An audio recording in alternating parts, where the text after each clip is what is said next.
Grateful to be here. So again, my name is Craig Desjardins, Director of Strategy, Innovation, and Partnerships, and I am your host for the beginning part of the meeting.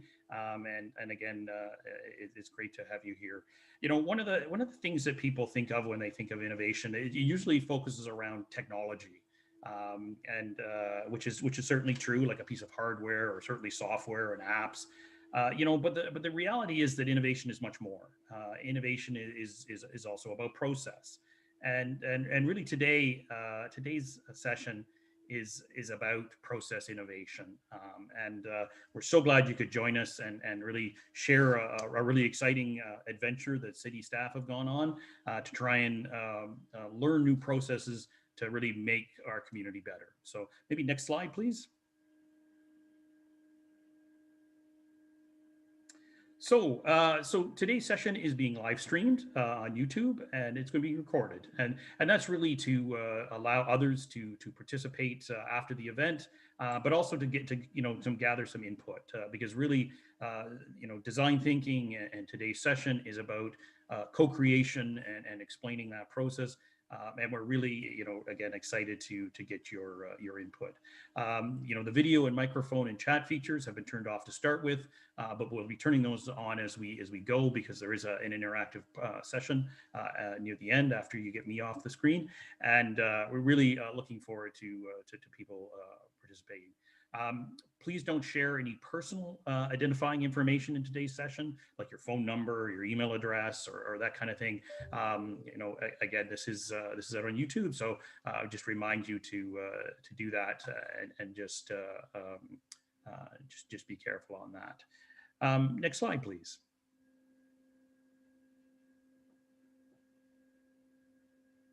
So in terms of asking questions, feel free to ask a question in writing by typing in the Q&A area of the chat feature. Your name and a question will be visible to all participants. So that's great. Ask a question verbally if you want to raise your hand, if you know how to use the raise your hand function within Zoom, and then your mic will be enabled and you can ask your question.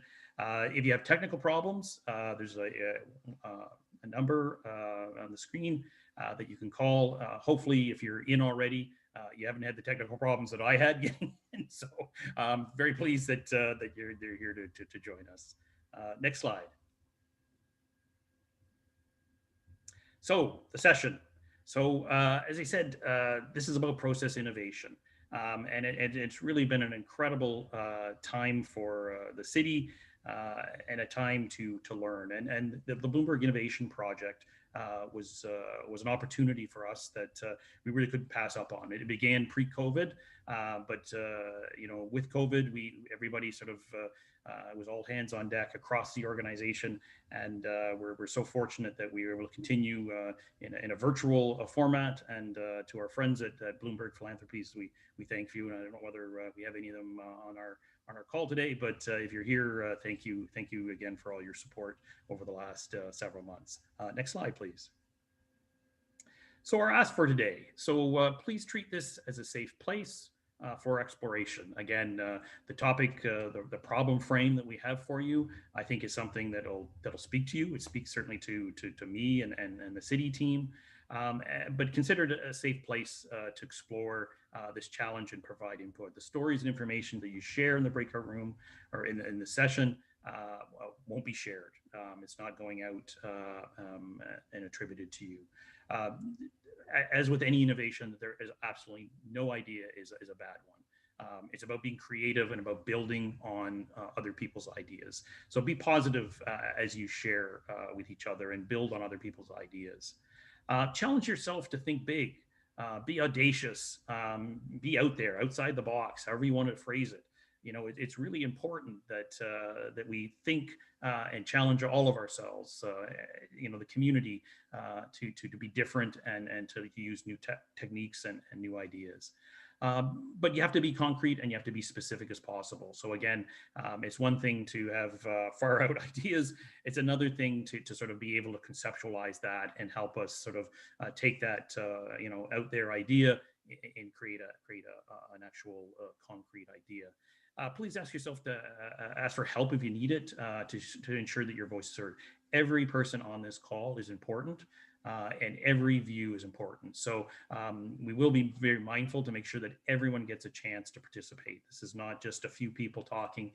So don't ever, if you have something to say, put your hand up and we will make sure that you get an opportunity to share.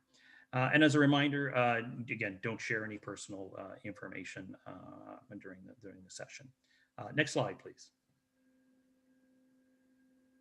So our agenda, I've tried to accelerate the program overview and methodology. We're going to get into the problem frame, the proposed solutions that we've been working on and really want your input on. The workshop is the fun part. That's going to be an opportunity for all of us to share and provide input, make sure we're pointed in the right direction, give us some feedback, to share the results of that session with each other and discuss that, and then sort of talk a little bit about next steps and closing remarks. So jam-packed, so we'll get right underway. Next slide, please.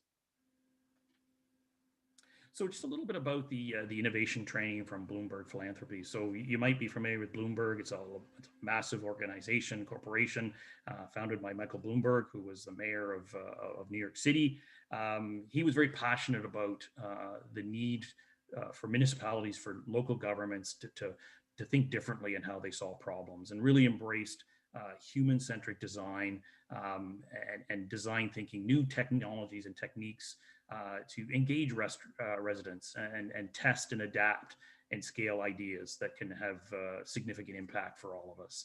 You know, the goal of the program was to help municipal employees to understand and address complex problems faced by the community, and to identify opportunities to see this innovation throughout the organization. And really, this couldn't have happened without participation from some extraordinary people. And you know, I guess I get the pleasure of being the front person for this part of the event, but it's really possible because of some incredible contributions from members of the city team from across departments and actually across organizations, including our friends and partners at Utilities Kingston. You know, Julie Fawcett, Lakshay Rahaja, Amber, I'm just trying to think, Campbell Patterson, Jeff Bumpset, Kevin McCauley, Mark Nardi, Lori Dixon.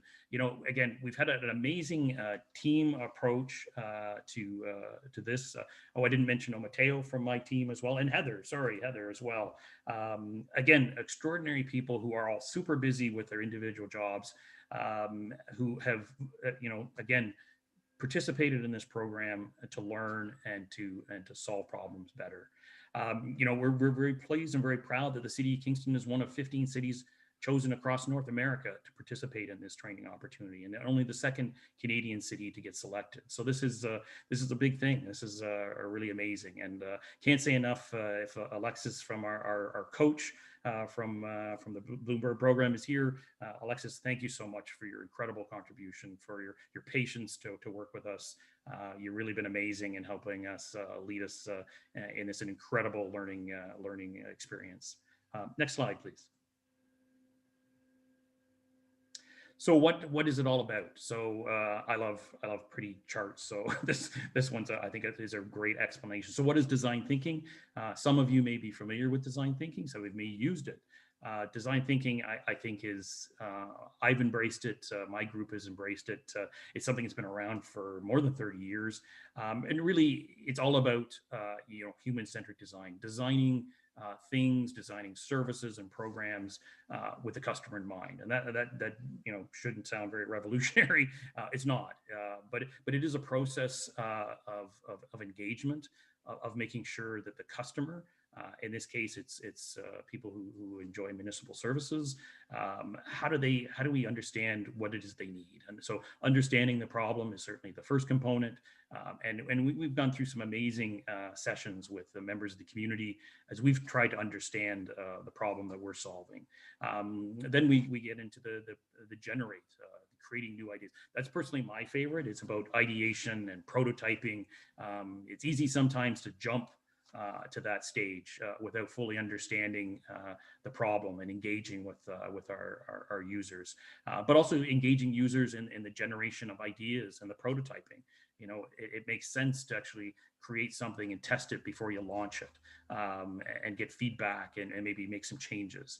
And then finally, it gets into the delivery of the initiative. So again, how do we do things differently in delivering what we create, tracking the outcomes, maybe doing it as a pilot and starting off small and then growing over time, and making sure that it's actually meeting the expectations and the needs of our customers. So again, a great methodology and something that I think is really the future for municipal government. Next slide. So our problem frame. So this problem that we identified really came out of work that's happening with the mayor's economic recovery team around COVID recovery from an economic and social perspective. And when we were thinking about the challenges that people face out of the pandemic, unemployment obviously was something that was such a serious matter, and is why so many programs are designed to support those that are struggling right now with either complete unemployment or underemployment. So when we started to frame the problem, that was the focus. As we sort of gone forward, we've sort of defined this problem as how do we actually exclusion and how does our community exclude newcomers, making them feel unwelcome, causing them to experience unemployment and financial instability. The phrase that still comes to mind is Kingston sometimes is a hard nut to crack for those coming in, and that issue of exclusion can push them to leave the community and restart someplace else. And that's very serious. The growth of Kingston is really is tied directly to those coming in, new people joining our community, making it more vibrant as more and more of the people that are here are older and sort of leaving the workforce. It's from an economic and social perspective, it's critical that we are able to welcome people into our community. It's more pronounced, though, for people from underrepresented groups, newcomers, who are often you don't have access to resources and networks. These underrepresented newcomers are defined as those that are outside the majority of the people living in Kingston. And the more outside of the majority of the demographic individual is, the more barriers that they encounter. And this is the feedback that we certainly heard when we did interviews with members from the community. Next slide, please. So this is certainly a problem, as I said, for newcomers who migrate to Kingston. They've invested a lot. Many have come here. They've come from other countries or other parts of Canada, and it's critically important. They've invested time, effort, and money. And to be unwelcome is the worst. It pushes them to potentially leave and start someplace else, and that negative impression of our community will never be erased.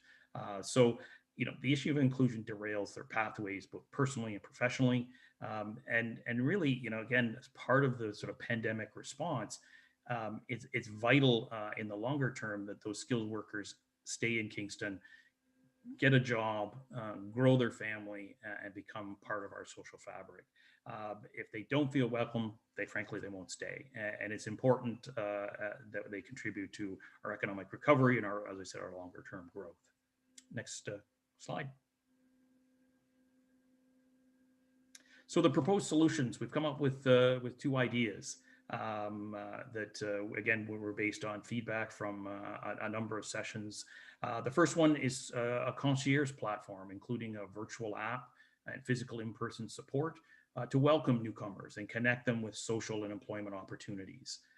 The second one, it's actually the part of the team that I'm on, is to provide universal and affordable subsidized fiber optic connection to the internet or through fixed wireless, plus access to hardware. And that includes, it could be a laptop, recycled laptop that could be made available, as well as the technical skills for training on how to use the technology, how to use the internet.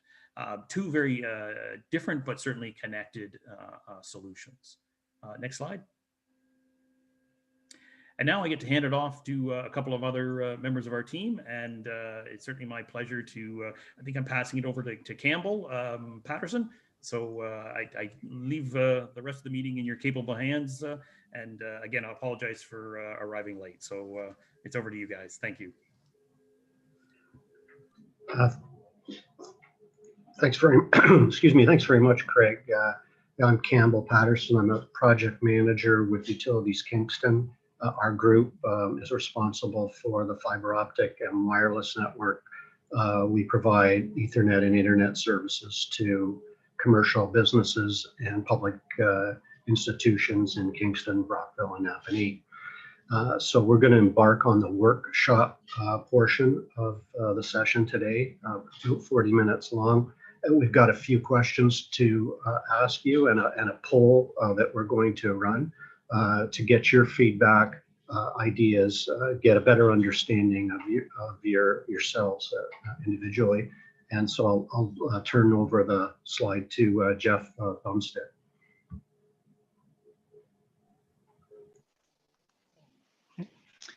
Thank you, Cam. Hello, everybody. My name is Jeff Bumpset.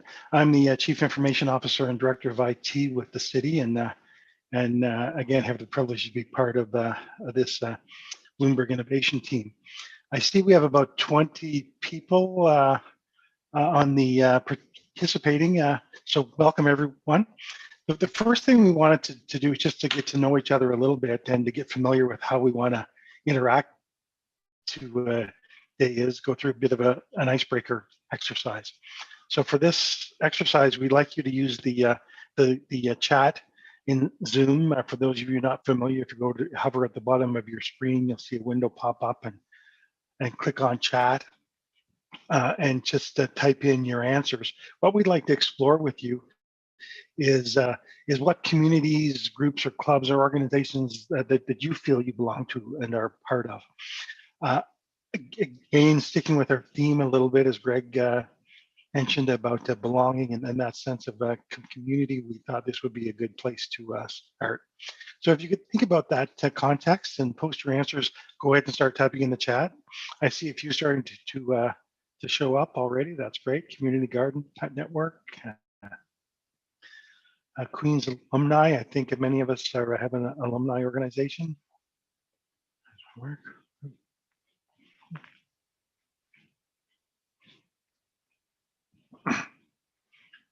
I see one person is a member of a Capella choir, so maybe we'll ask for a demonstration later.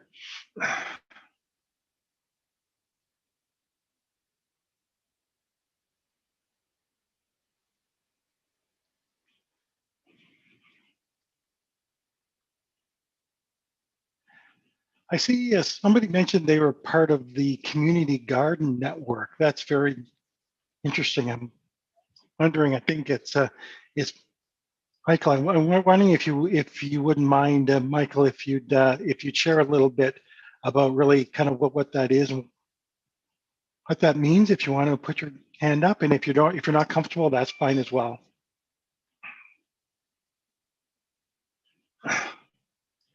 Hey, can we unmute Michael?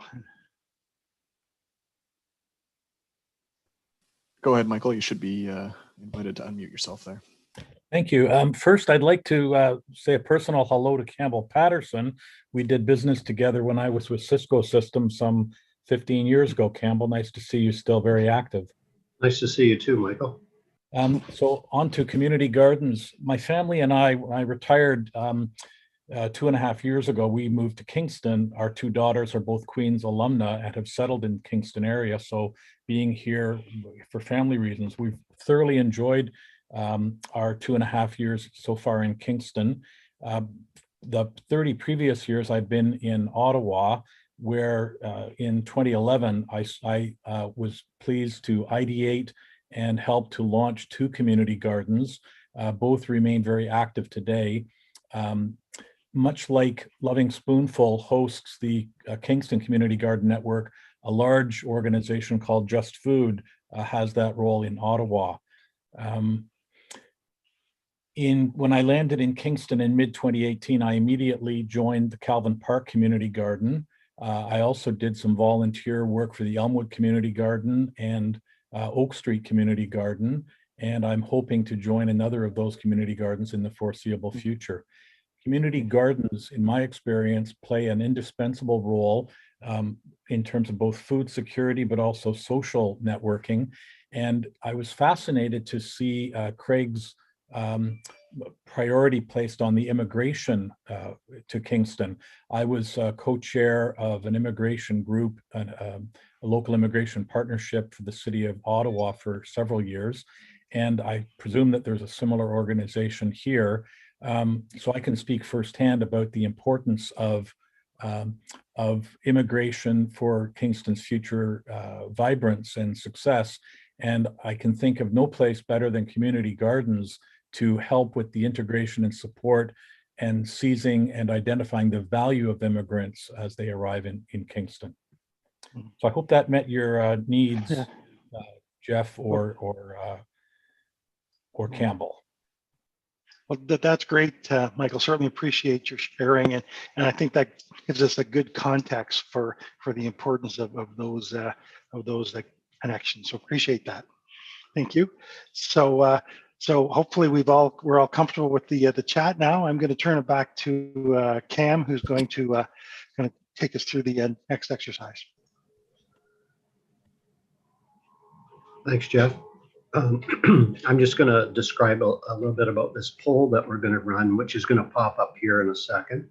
And the poll is going to ask you, or what are the most important services or products to you from a job search perspective in Kingston? So we're talking about internet access to search for jobs, transportation to get to job interviews, or when you have employment to get to work. Do you need childcare support so that you're able to attend interviews, or perhaps you haven't, your parents are living with you and they may require elder care in order for you to be freed up to go for interviews. If English is not your first language, do you require translation support? Do you have access to a computer or a tablet or other a computing device necessary to connect with people and connect with job opportunities online? Would a professional network that you could interact with to provide you support about where to look for work and how best to get a job for building skills, for example, such as writing a resume? Are there job search websites that you particularly find useful? Is there computer support and training that may be needed? And are there other things that aren't on this shopping list of services or products that you might like to have, but otherwise, isn't in the list? And we're looking for you to choose 3 options from the Zoom poll. If you have an other category, if you could please type that into the chat, and the poll will pop up here in just a sec here for you. There you go. Just click on the top 3 options for helping you find a job.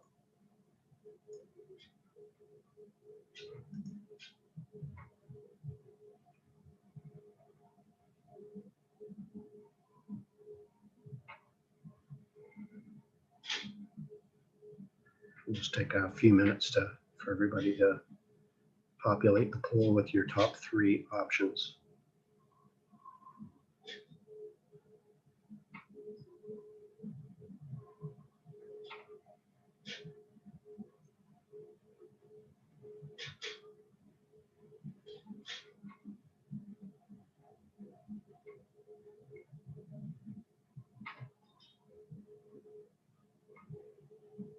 So Mark, will you post the results when everybody's completed the poll? Will do, Cam. We're at 15 out of 22 attendees here. Wonderful. Put a couple more seconds here and okay.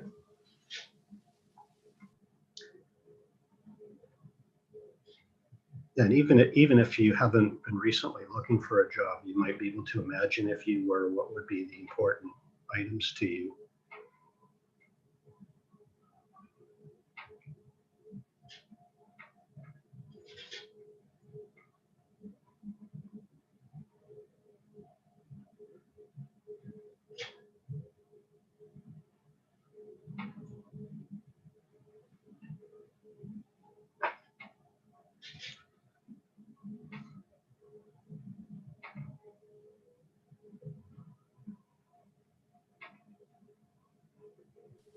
I'm going to go ahead and end the polling here and show the Okay. results in about 5 Okay. seconds. So Okay. 2 people left. Go ahead and throw those answers in the poll. And all right, here we go. So isn't that interesting? So internet access is the number one, and the number two is transportation to get to jobs. So it's all about access to get to employers, potential employers, and maybe other resources. Interesting, access to computer though is quite low. So most of the people on the call obviously are connecting by a computing device of some type. So that's quite interesting. We see professional network is high at 55% as well, and job search websites are important. I note that in the comments that oh, sorry, that was one of the panelists that said that. So Michael, I don't mean to pick on you again, but you've made a really good point about one of the best ways to get a job is to create one. So perhaps you or any other panelist, if you want to put your hand up and comment on that aspect, that would be interesting to hear about. So I see just a couple of people put their hand up. So go ahead, Michael. I've gone ahead and asked you to unmute yourself. Alexis, I've got you next here, but we'll wait until Michael has shared his comments. I'll be very brief because I've spoken already. Launch Labs here in Kingston does a great job on what I believe is a relatively small budget. KEDCO, or now Kingston Economic Development, provides great advisory services.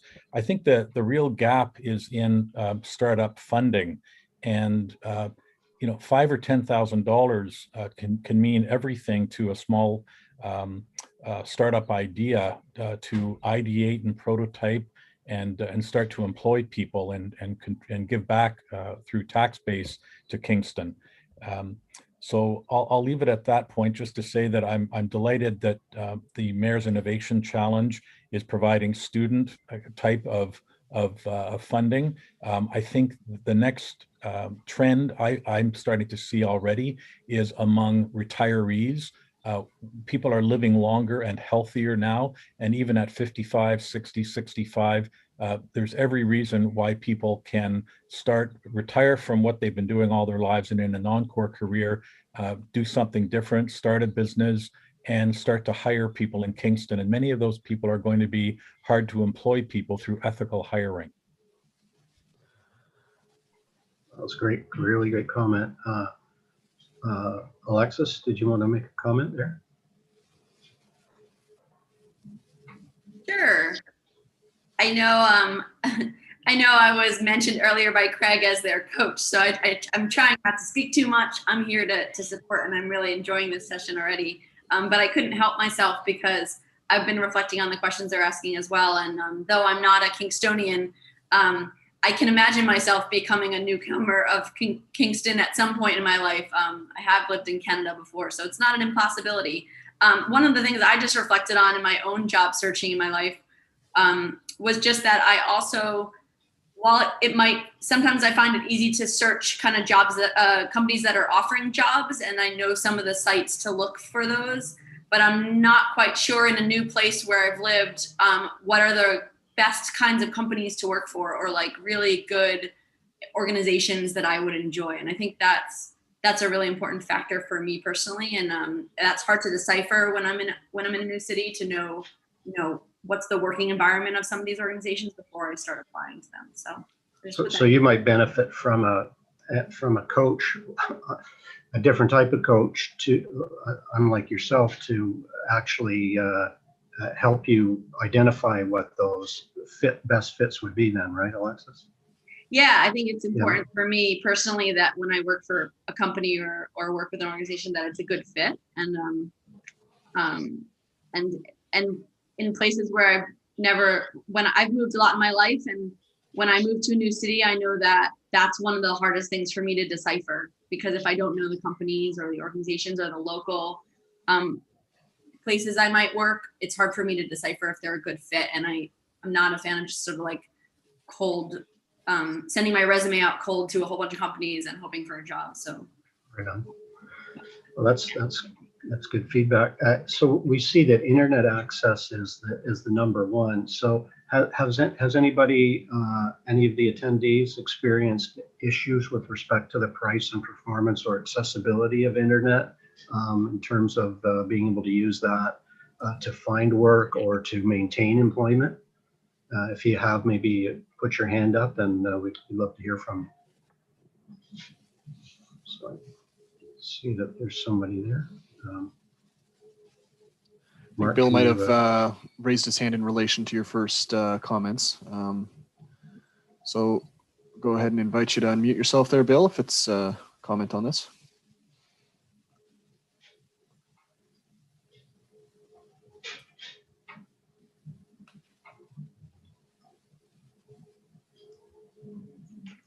Can you hear me? Yep. Good. So my name's Bill Crow. I'm a faculty member at St. Lawrence College. So it's interesting about how important networking is. I don't want to really speak about the internet, but I want to speak about the networking. So it's one thing to talk about professional networking, and I just want to dovetail on that other individual. So I'll use an example. When Michael spoke about community gardens, I wrote his name down. I'm working with an international student right now, just because I was a guest speaker in his class. He's got a master's in agriculture. The teachers say he's an absolute rock star. So I was able to, so I reached out, looked at his resume, talked about what he wanted to do with his life. And I've only started the process with him, and I'm like, volunteer coach. And I've hooked him up with 2 individuals in the agricultural sector because that is what he wants to do. And one of the individuals I called, who's a very successful entrepreneur in town, I certainly won't mention his name, understands the farming industry also. He said, it's the toughest business in the world. I can't wait to talk to him. But I think we probably really need to do a couple of things in this networking discussion. We need to teach people how to network properly. But we also need to have a cast of people like the people that are on the panel today that care about the community and they care about helping people, that we have people that, we can sort of like be a casting agent and say, I think you need to talk to these 3 individuals. Use my name when you call them and get in front of them. Because it's not just about the job postings. That's where I get really worried in the websites. It's about, we know of a lot of organizations. I have 3 jobs on my desk right now that they're looking for graduates. These jobs will not be advertised. But the point is, if we can teach them how to network, but also if we can find the winners in our community that are leaders to hook some of these individuals up with the right people, because we're in the business of trying to help them with hope. And I think if, I met a student this morning, master's degree from Queen's, taken some diploma programs at the college, incredible story if you talk to him face to face. So he does need to tune his resume up. I've given him 3 people to talk to. But I said, why don't you talk to them after we get your resume polished up? But it's not about the resume. He's incredible when he gets in front of people. And I believe in him already. And I've only spent 13 minutes with him. So the point, but I think this networking, we have a huge opportunity because I know this community, we have incredible people that can help others. So that's just my comment on that. I didn't want to speak about the internet, so I hope I'm not out of sequence there. Oh, no, it does. Sequence isn't important. That's a wonderful comment and a great story. It really does absolutely hit the nail on the head in terms of the hard nut to crack issue. You kind of blown that out of the water, so thank you. I noticed that Bridget was saying that she agrees with Bill 100%, and Keys has a mentoring and networking program for newcomers. It's always looking for volunteers. Bridget, perhaps you would like to maybe comment on that a little bit? Elaborate a bit on that, please. You want to put your hand up, and Mark will unmute you. Okay, go ahead, Bridget. Hi, thank you. Yes, so Keys does have a mentoring program where we connect skilled newcomers with local professionals in the same field for one-on-one mentoring. We also have a connector program where we also connect skilled newcomers with local professionals, but just for one meeting. And then those connectors kind of go out and introduce them to 3 other people in the community. So the focus there is really on expanding professional networks. Whereas with the mentoring, it's really on sort of the job search, including professional networking. So happy to share more information with anyone who's interested. I put the link to the program in the chat. Yeah, that's a great illustration of the point. Have you found that either from the Keys perspective or from the user's perspective that there's gaps in that kind of support that need to be filled? Well, that's one of the main barriers that newcomers face when they arrive to Canada and to Kingston is really the professional network and making those connections. So, you know, the results of those sorts of relationships that are built are really wonderful to see. Awesome. There's a great comment there from Wendy Vike, who nice to see you on here, Wendy. It's she does such wonderful work with Pathways to Education. She said that a lack of access to high-speed internet is a significant challenge for many of our clients and patients at the KCHC. Zoom interactions are difficult, and we've had many challenges with even trying to interview candidates using a virtual platform due to connectivity challenges on their end. So Wendy, could you put your hand up and maybe talk a little bit about what you faced and what you think we need to do to overcome it?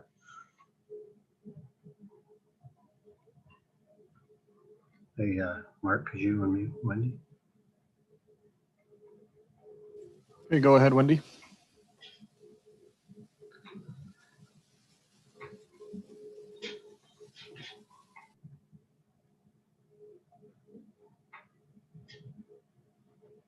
Okay, Wendy, are you on mute on your end somehow? Yep, there you go.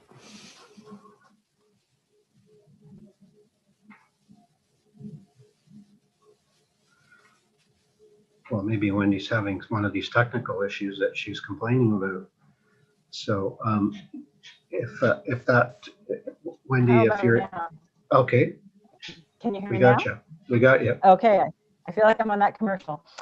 You are. We have about 9 or 10,000 clients and patients at KCHC, and we support them in certainly in their primary care, but community health initiatives overall. So many demographics, youth, newcomers, seniors, etc. And we hear repeatedly from all of our centers, whether it's our street health center where people are trying to move forward in their lives, or our office in Napanee where people are more rurally based, or here in Kingston, that access to technology is a challenge. And so it's just not being able to register for a vaccine, apply for jobs, take part in a virtual job interview. It's consistent, it's daily among our clients and patients. So it's heartbreaking for me that I see people with so many barriers. And so I think it's a significant barrier that would just, if people had access to high speed, I think they can get access to the equipment, but it's access to the service that is the barrier for them. And Yeah. it's a barrier, even applying for a job, going on the job bank, you know, it is very trying. And for our organization, having been the victim of a horrible cyber attack in July, I think I feel their struggle more viscerally than I might normally. But it is, I think we need to do something for people because they're missing out on so many opportunities in life. Yeah, great comments there. Very helpful. I just want to do a time check with Mark. And are we good to keep talking here, or should we move to the next slide? So it looks like we've got about just under 40 minutes remaining. We're about halfway through the presentation here. So perhaps I guess one of the things it's quite interesting that internet access and professional networking have been identified as, as the major barriers, and those are precisely the two areas that we also identified as needing to be addressed, so that there's good alignment between the feedback we've received up until now and the problem frame and solution that we've come up with, and the kind of feedback you're giving us here. Are there any other, so we've talked about internet, we've talked about professional networking. Is there any other topic that's on the list that somebody would like to address here? If you would, just please put your hand up. There we go, Mark, there's a hand up. And go ahead, Wendy, I've unmuted you again. Okay, and I'll just check. Can you hear me? We can. Yep. Okay, good. This isn't necessarily on the list per se, but I think it intersects with many items on the list. And one of the things that I hear repeatedly through both my connections in the employment services sector, I sit on the board at Keys and also at our health center where we're supporting newcomers, is the void, the silence that when people apply for jobs and they hear nothing back. So as a community, I think when it's one thing for us to talk about networking and connectivity in our community, but I think there's so much that employers could do that if job seekers, when they apply and they're not being considered, maybe they're maybe they're just missing the mark on being considered for an interview, or perhaps even they go for an interview, and for employers in our community to never respond to those people, I think is a real struggle. And I think it creates a negative impression of our community.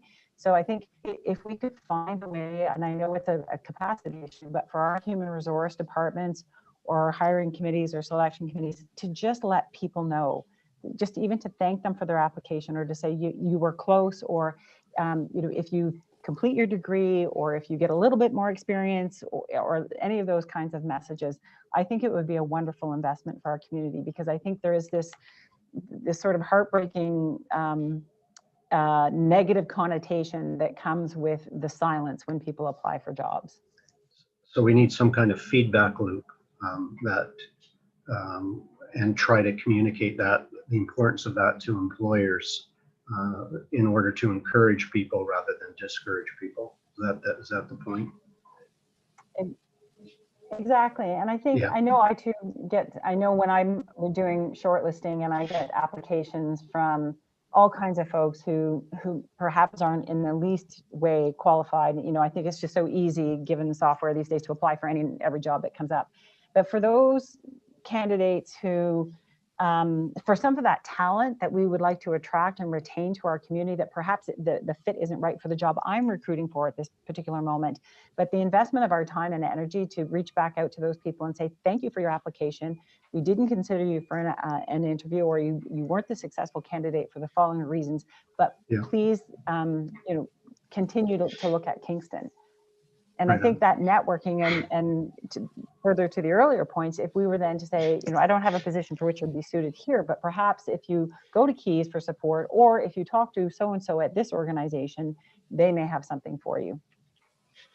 Oh, wonderful input. Just one more thing, transportation to get to jobs has been identified as a big priority. Is there anybody who would like to speak to some barriers they may have faced with respect to transportation in Kingston in terms of getting around, whether that's public transportation or other forms of active transportation, and so on? Cam, I'm just seeing a comment here from Michael, who's raised his hand. It may be in relation to the previous comment about feedback for employments here. I'm also noticing that we've got two more discussion questions, so I may suggest that after Michael and maybe one subsequent comment, we'd want to move things over. Okay, thanks, Mark. So I'm going to go ahead and unmute you, Michael, and go right ahead. Thank you. I was inspired by something Wendy said, that her comments referred to many of the topics that were raised in the poll. In the same way, I have a general topic, which is all too often municipalities, whether deliberately or just by happenstance, they end up providing too little funding to too many programs, so that none of the programs can actually get traction, and they all end up being, failures or very limited successes. So I think it would be really important for the city of Kingston to consider what are the things that are, absolutely vital, and make sure that those are adequately funded. For example, the Kingston Community Garden Network, about which I spoke earlier at Campbell's request, they get no more than $20,000 from the city of Kingston, and yes, now the city can genuinely point out that you support community garden, but $20,000 does not give a lot of traction. So there's possibly other programs in the city which the city can genuinely say you support, but to what extent do you support them? Have you really put all the good wood behind the arrowhead on a journey towards success of that program? Thanks. Mm-hmm. Okay, thank you, Michael. Well, this was a wonderful, wonderful session on the Zoom poll, and I'd like now to next slide, please, and turn it back to Jeff Bumpset.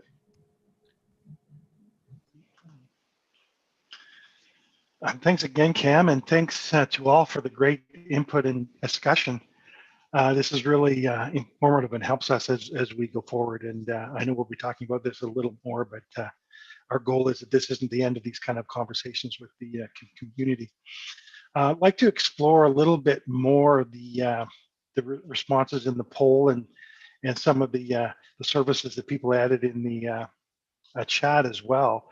A few interesting, well, more than a few, but a couple of really interesting ideas came up, and current services offered by Keys, the concept of community connection and networking through things like community gardens. One of the issues that we came up against in some of our earlier conversations was that sometimes services exist, but people don't know that it exists, or they don't know how to access it. They're not aware of it, particularly newcomers. So we like to explore that a little bit. So if you could go back to the chat again and post a little comment about the services you commented on or indicated as your kind of top priorities or most valued ones. How did you access them, and how did you find out about those types of services? I'd like to collect that information in the chat. So if you can swing back to the chat and put some comments in there about how you found and accessed those services. So we'll just pause for a minute to give you a chance to type some of those responses in.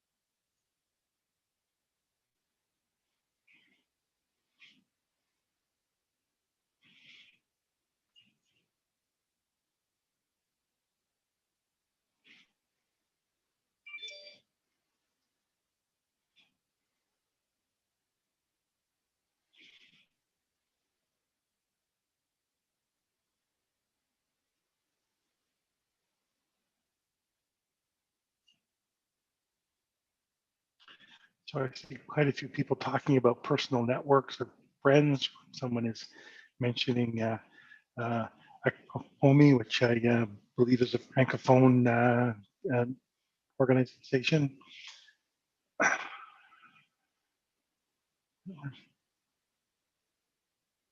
Word of mouth, social media coming up a few times.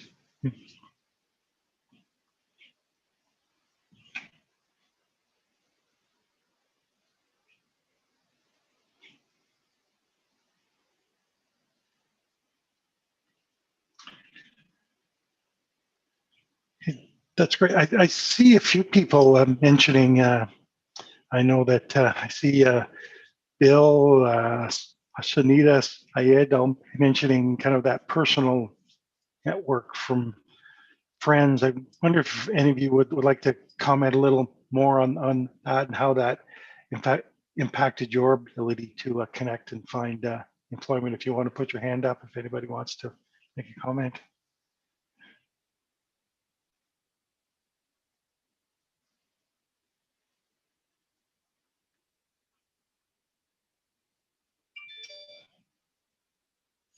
Okay, I'm seeing Sunita's raised her hand here, so you've been asked to unmute. Go ahead, Sunita. Hi, thank you.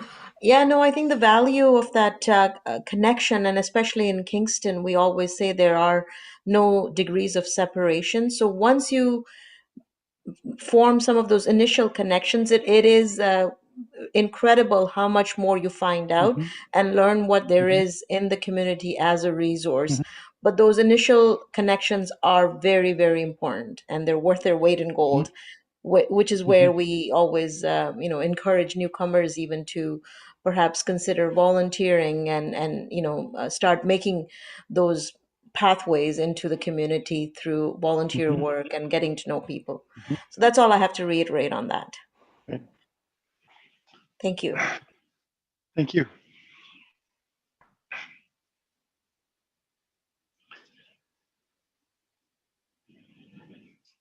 I see. I wonder, Isabel, if you'd care to comment or expand on the role that Acomi had in your kind of assimilation to the community, or just getting to know folks in the community.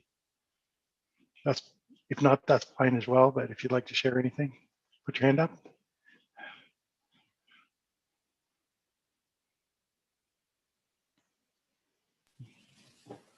Okay, Isabel, just asked you to unmute yourself there, so you can go ahead. Hello, can you hear me? We can. Yeah, hello. So my name is Isabel, and I just arrived in Kingston a year ago. It's about 3 weeks before the first lockdown. So I just had time to make connection with Acomi, and this was a really good thing because, as Sunita said before, the most important thing when you come to a new country is daring to knock at the first door, and then other doors open. And Acomi was of really good advice.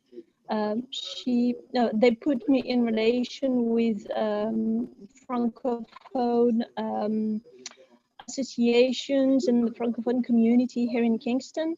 And then when you start, well, you get to meet people. And I quickly found a job at the Centre Culturel Frontenac.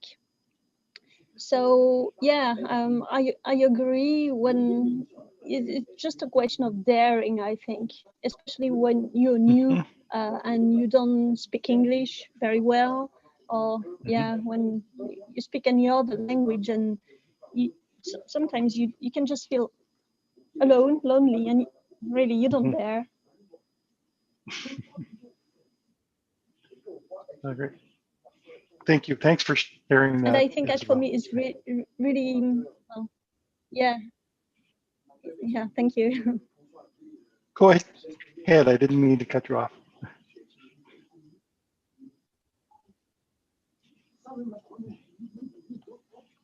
Okay. Well, thanks again, Isabel. That was great. I wonder before we move on, Michael. I know we've gone to you a couple times, but I just see you mentioned that concierge-like support. We've had conversations similar to that as well in the team. So I wonder if you care to maybe just expand briefly on what that means to you. Sure. What it's meant to me is creating a startup in Ottawa that generated 6 full-time jobs for people who would have otherwise been hard to employ, and 4 out of those 6 were actually immigrants. So hopefully that aligns really well with what Kingston is trying to achieve. From a startup point of view, Kingston Economic Development and Launch Labs come to mind. Also, to a lesser degree, because I haven't dealt with them as much, the Queen's Innovation Center and maybe applied research at St. Lawrence College. All of those are examples of organizations that have invested appropriately in concierge services, which, as Isabel was hinting, you can usually get your foot in the door, but if you want to keep it in the door and actually take your performance to an advanced level, it's so helpful to have the kind of hands-on support that Launch Labs and Kingston Economic Development and others can offer. Okay, so to you, concierge means that kind of ongoing coaching and hands-on support. It need not be ongoing, but it should be ad hoc and responsive, and certainly ongoing is possible. Okay. Great. Thank you. Pleasure. So I see it's almost 10 after, so maybe I'll turn it back to Cam for the next discussion point. Thanks again, everyone. Hey, folks. Thanks, Jeff. Was there a product or service that you really would like to have but couldn't find or access? So, in other words, it might be something that's not been mentioned whatsoever, or maybe you could build on an idea that we previously discussed in the poll or in the other panel discussions.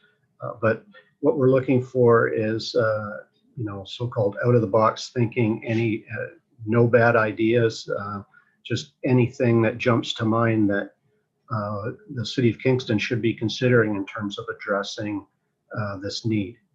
So if you could please post your answers to the chat, and I'll have another discussion. Thank you.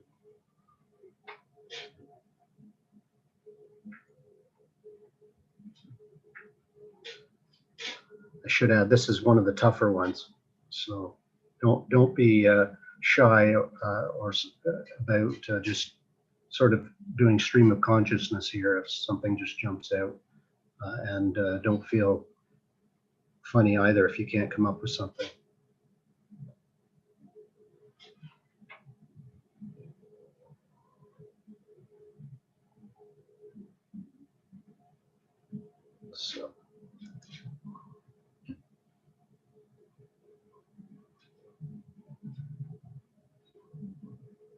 So for example, people had said in the poll that transportation can be a challenge. So are there some ideas around how we could improve transportation to make it easier for people to navigate?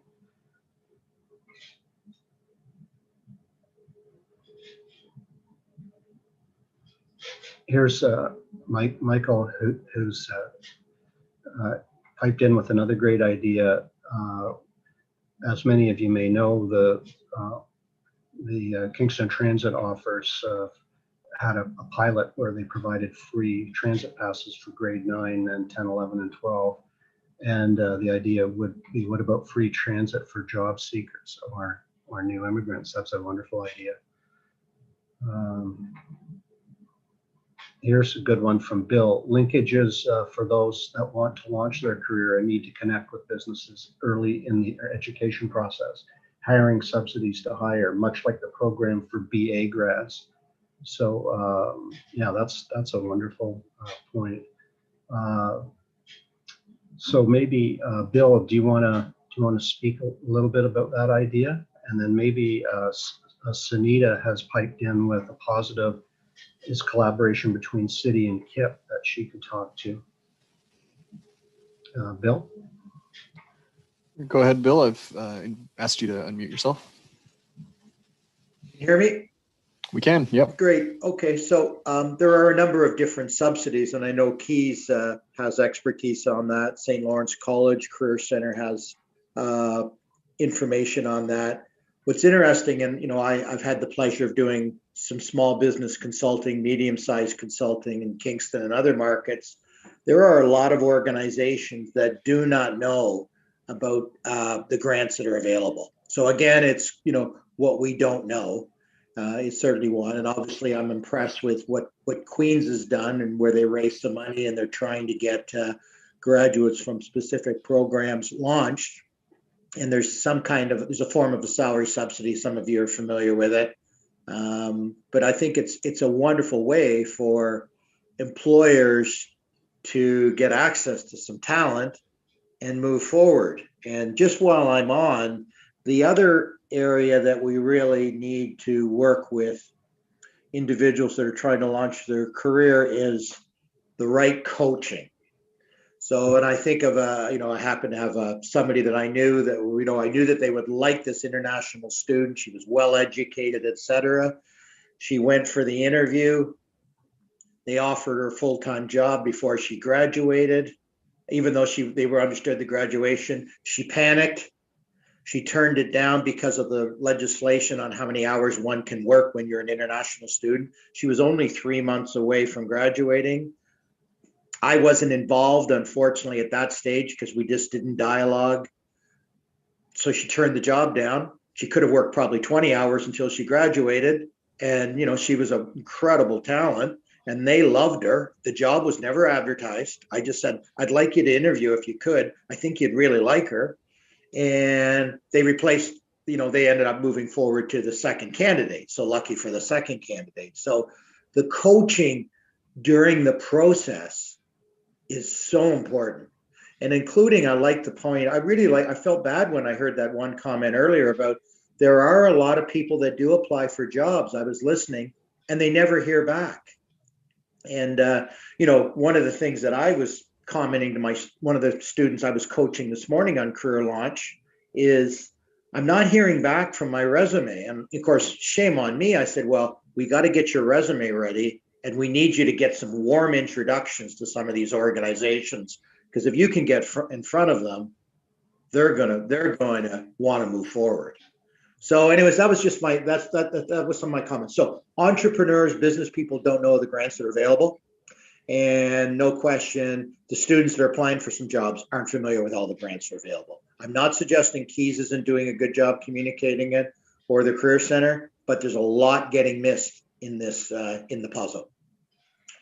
So the idea there being that if you could aggregate all of those things in one comprehensive place, that might be helpful for both people who are looking for employees and for people who are looking for employers. Yeah. I'll take a line from my sister when she came in here and spoke to the Mayor's Task Force on Poverty, Kathy Crow. Everybody's got their finger in the jelly. Everybody's doing something, but I agree. If we can figure out how to do it together, wow. And that's the issue. You know, we've got all kinds of career centers, all kinds of people doing good work, but how do we scale it to get some action for traction? That's the challenge, for sure. Great commentary. Thank you. I see there from Sunita, she's talking about the positive collaboration between city and KIP. Sunita, could you maybe elaborate on that a bit, please? Put your hand up. And go ahead, Sunita.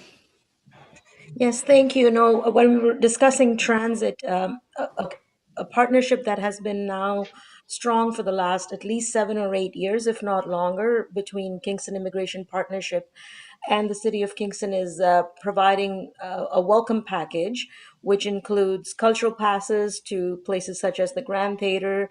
It includes museum passes and an info session for transit so that the newcomers know how to navigate the city and the bus system, and they are given a 1 month free pass. So that is something that KIP and the city, we came up with that together, and it is shared through ACFME, through ISCA, which is Immigrant Services Kingston area, to all newcomers. So that has been a very positive collaboration. Some communities have it for a year that they give a transit pass to newcomers, but maybe that's something that we can aspire towards down the road. And I wanted to comment on what Bill was saying as well, that thank you. It seems we need more champions working or advocating for newcomers. And when I say newcomers, we don't have to be just focused on the very new arrivals. There are many folks who've been here for maybe even 5-10 years that they're entrepreneurs, but they're still missing out on certain benefits that are happening out there, which is why I'm on the chamber board as well, because I always want to make sure that voice is at the table, highlighting the concerns and the challenges that immigrant business owners can also be having. And they don't have to be someone who has just arrived in the last 2 or 3 years. They could have been here for some time, but challenges are very different for those entrepreneurs. Understood. Thank you. Yeah, thank you very much. Mark, just a time check. How are we doing? We have about 2 minutes left in this discussion before we'd like to move to closing remarks. Thank you. After a few more comments. I see, just a sec here now, where was I? Yeah, it's Bisma, forgive me for mispronouncing your name, Ayub. who said, I think a shuttle bus may be of help to job seekers who don't live near, bus stops and so on. So maybe you could talk, Bisma, if you wouldn't mind, a little bit about where you're coming from on that. If you wouldn't mind putting your hand up, please. There we go. Mark, okay. Go ahead, Bisma. Hi. Yeah. So I live in an area where it's a little bit outside of the main town, so it's difficult to catch a bus, and it only comes like every half hour. So you have to really coordinate it well if you want to get somewhere. And I think it would be useful to have a service for people who maybe don't live that close to town, so they can access the bus quicker. So are you in the city of Kingston proper, yes, or outside of it? You are? No, I am in the city of Kingston, yeah. Yeah, I see. And so it's in the east or west end? West end. West end, okay. So and you've generally found that is that a problem you've have you discussed this with other folks where they share similar issues in terms of the regularity of transit? Yes, yeah. So people in my neighborhood, in my general area, find that to be an issue. Finds that to be an issue. Okay, well, so your idea might be a shuttle bus that would be on demand. Is that the idea? Yeah. So like you can. It's basically like a quicker way of getting to the bus station, so you don't miss your bus or you're there on time. Right on. Okay, that's a very great idea. So thank you, everybody, for another wonderful discussion. And so if we can have the next slide, please. And I'm going to turn it over to Kevin McCauley to talk about results. Thanks, Cam, and thanks everybody for participating. I've had the pleasure to listen to the conversation and try and take some notes as we've gone through the three questions that we asked everybody. I think I'm just going to do a quick summary of what we heard. We will be going through the chat as well, just to make sure that we don't miss any of the good feedback we've heard today. So we started with the poll that we asked everyone to fill out. Through that poll, we saw what looked like internet access as the number one barrier, professional networks or access to professional networks as the second highest ranked item, and then transportation to get to jobs as the third highest ranked item.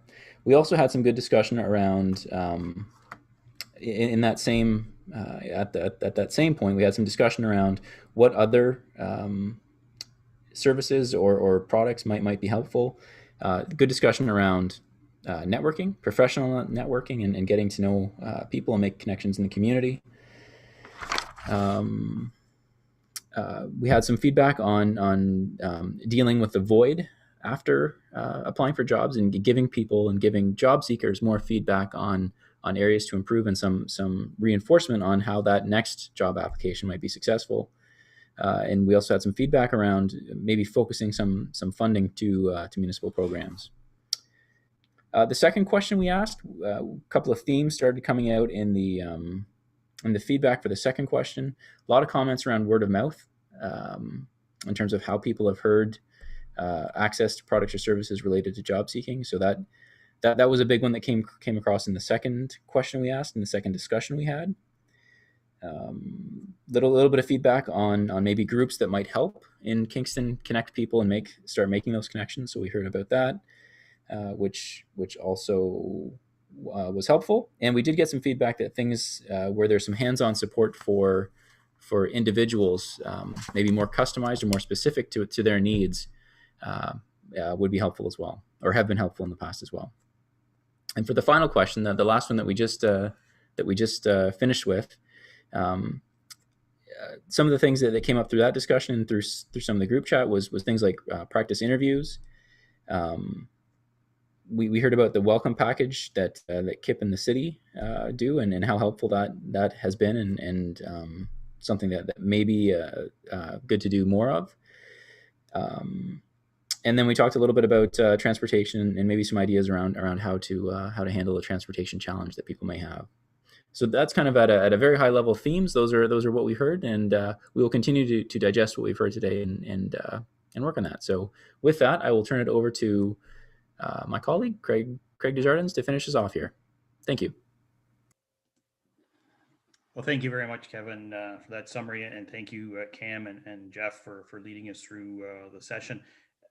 Boy, what a better demonstration of why it's important to talk to your users and your members of your community. You know, this is a great demonstration, a quick, easy exercise using technology, not in physical presence because of social distancing, but really, I can't thank everybody enough for joining us for this session here today.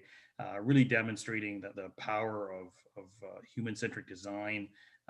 And the feedback you've provided us on our prototypes is just amazing. But hopefully that's not the end. And I think, Mark, you've got a poll or something. You know, if you're interested in staying involved, we'd love to involve you. You know, this is an ongoing process as we sort of refine our prototypes and test them. We'd love to have you test them if you're interested. There's lots of ways to be involved, and again, it's about making our community better. You're obviously incredibly passionate about our community, and we're so grateful for that on behalf of the city. So, quick poll: yes or no? And if it's no problem. We know how busy people are in your lives. But if you would like to be involved in other sessions we do, feedback, whatever, click yes, and we'll follow up with you. So again, on behalf of the City of Kingston, behalf of the Bloomberg Innovation Training Team, thank you very much for joining us. So Mark, I'll hand it back over to you for any final comments. Thanks very much, Craig. So we have the poll up there. Like Craig mentioned, what we'll do is we will send you a follow-up email with additional information if you indicated that you would like to receive those communications. But we also have some contact information up here, so you can send any general questions, comments about the Municipal Innovation Week project to mic@cityofkingston.ca. You can also visit the city's website at cityofkingston.ca/mic. And like Amber mentioned earlier on, so you're registered for tomorrow's session and the Friday session. So if that interests you at all, please just feel free to use the same link you've been using and you can go ahead and join that session. Otherwise, this has been live streamed on YouTube, so you can always check back in and relive the entire seminar if you'd like. But that would be everything for us today. So I'd just like to say once again, thanks for joining us and have a great day. Thanks very much, everybody. Take care.